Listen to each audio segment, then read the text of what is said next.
In the centuries following the Middle Ages, thinkers of the European Enlightenment looked back on the previous period as a time quiet as the dark of the night, when the world slumbered and man's history came to a full stop. A spirit of otherworldliness and a preoccupation with theology were perceived as underlying a vast medieval inertia.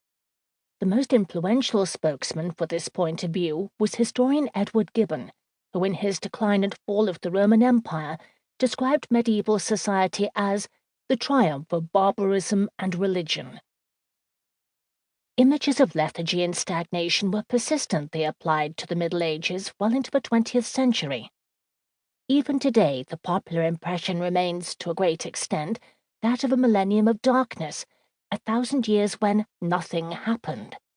To the average educated person, the most surprising news about medieval technology may be the fact that there was any. Yet not all intellectuals of the past shared the negative view of the Middle Ages.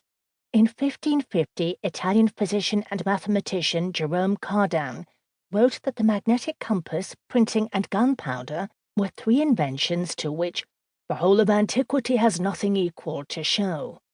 A generation later, the Dutch scholar Johannes Stradanus, Jan van der Straat, 1528 to 1605, in his book Nova Reperta, listed 9 great discoveries, all products of the Middle Ages.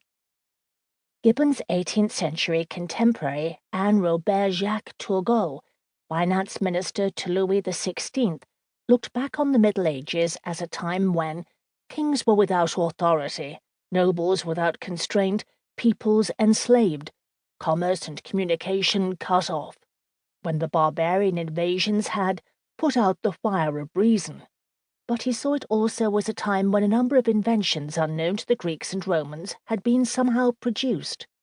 Turgot credited the medieval achievement to a succession of physical experiments undertaken by unknown individual geniuses who worked in isolation, surrounded by a sea of darkness.